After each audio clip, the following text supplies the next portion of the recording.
Did you know that Edward Scissorhands would have started top of his kindergarten class for that one amazing ability that he had to use his scissor hands? That's right, scissor hands would come in really handy in kindergarten.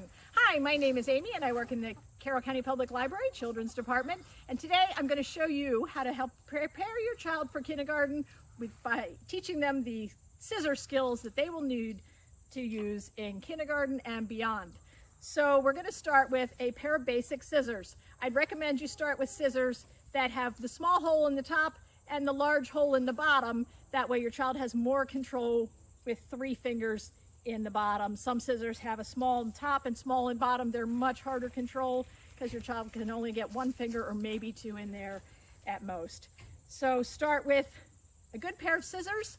The way you can teach them to hold their scissors correctly is teach them to shake hands.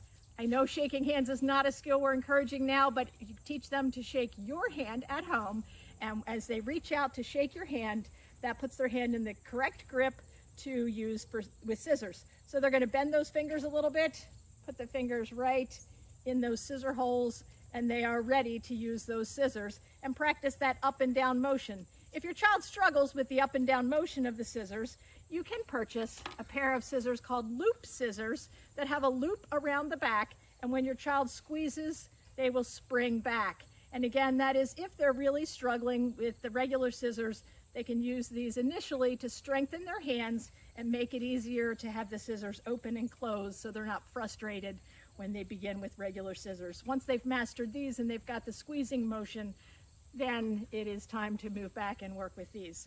So to use these scissors, you want to make cutting fun for your child, not begin with paper and shapes or try to cut on lines. So make it fun, go outside. Outside is a safe place to find lots of fun things for your child to cut.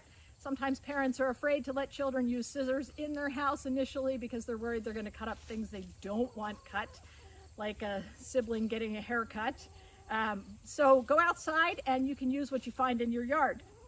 So whether that's leaves, grass, flowers, or chickens, do not give the chickens a haircut, but when the chickens lose their feathers and the feathers are laying on the ground, your child can cut feathers and give the feathers a haircut. So to begin, you can start with something fun like flowers. These flowers are pretty much done.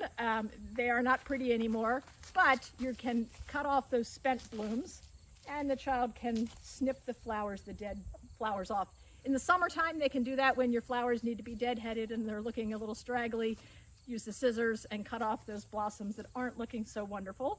Another great thing that you can find is leaves everywhere, and this is a great time of year to practice leaf cutting because you can also throw in some color skills, some size skills, and use some comparing. Let's cut can you find the brown leaf or the small leaf? And just have your child snip away with those scissors. The gold leaf. Can you cut off the tips to the leaf and then cut down the middle of the leaf? So what happens when we cut a leaf make one cut? Now we have 2 pieces. So you can practice counting the pieces that have been cut. You can practice colors, you can practice size in cutting all those different things. They can also cut the grass, and if you've got a yard with some grass, they could be out there for hours snipping away at the grass. Something else that you can get that's similar to use outside is these really cool scoopers. They make bug scoopers that you can use to catch bugs with. It's the same kind of motion, the one thumb on top, fingers on the bottom, and it's the same action that they would use for scissors, but it's another fun way that they can capture small bugs or pick things up. They can pick up the pieces of leaves that they cut. So these are called handy scoopers, but you can buy bug scoopers. You can find them online or in local stores to look for bug scoopers. So use the scissors.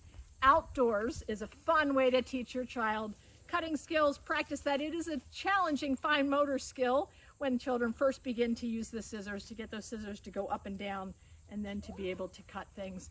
But once they're cutting things successfully using the scissors in the correct manner, we'll do another video to show you how to hone those skills even further so that they are prepared for the classroom cutting. So come back again another week and we'll show you one quick tip or activity that you can do to help prepare your child for kindergarten as you turn playing into learning.